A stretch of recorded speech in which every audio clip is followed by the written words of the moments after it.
Alright, so in this video, I'm going to solve the equation x to the power of x to the power of 6 is equal to 27. So to solve this, I'm going to first rewrite this as x to the power of x to the power of 6 is equal to 3 to the power of 3. And now from here, this is the same thing as x to the power of x to the power of 6 is equal to the cube root of 3 to the power of 3 to the power of 3.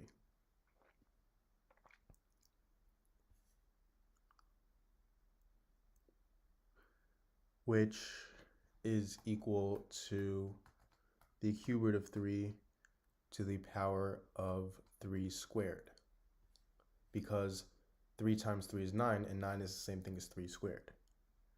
Now from here, I get x to the power of x to the power of 6 is equal to the cube root of 3 to the power of the cube root of 3 to the power of 3 to the power of 2.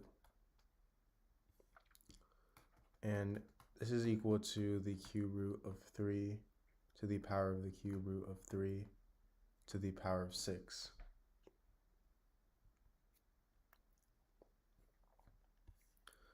Meaning x is equal to the cube root of 3 because it's in the form x to the power of x to the power of 6. So x in this case is the cube root of 3. Alright, so in this video, I'm going to be solving the problem 9 to the power of 10 plus 9 to the power of 10 plus 9 to the power of 10. And for this problem, I actually have 4 option choices. So for A, I have 27 to the power of 30. For B, I have 9 to the power of 30. For C, I have 27 to the power of 10. And for D, I have 3 to the power of 21. So to first start out, let's go through all these option choices and see if they're right or not. So we first have A, 27 to the power of 30, and how this likely was resulted in was from adding all the bases and adding all the exponents.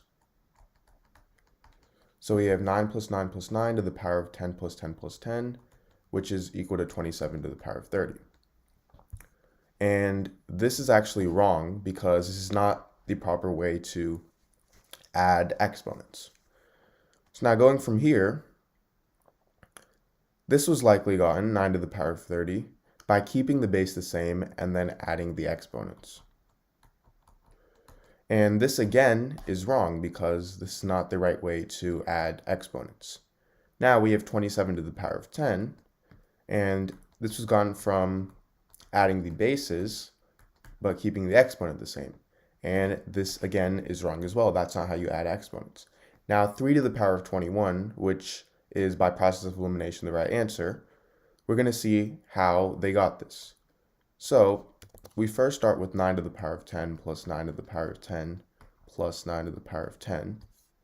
And I'm going to factor out 9 to the power of 10. So I get 9 to the power of 10 times 1 plus 1 plus 1, which is equal to 9 to the power of 10 times 3. And now this is equal to 3 squared to the power of 10 times 3. And if I have something in the form a to the power of m to the power of n, this is equal to a to the power of m times n. So 3 to the power of 2 to the power of 10 is going to equal 3 to the power of 20. And I have this times 3 to the power of 1. So I simply just add the exponents. This is equal to 3 to the power of 21. Now, if you haven't already, please make sure to subscribe, leave a like, and share this to any of your friends or family members.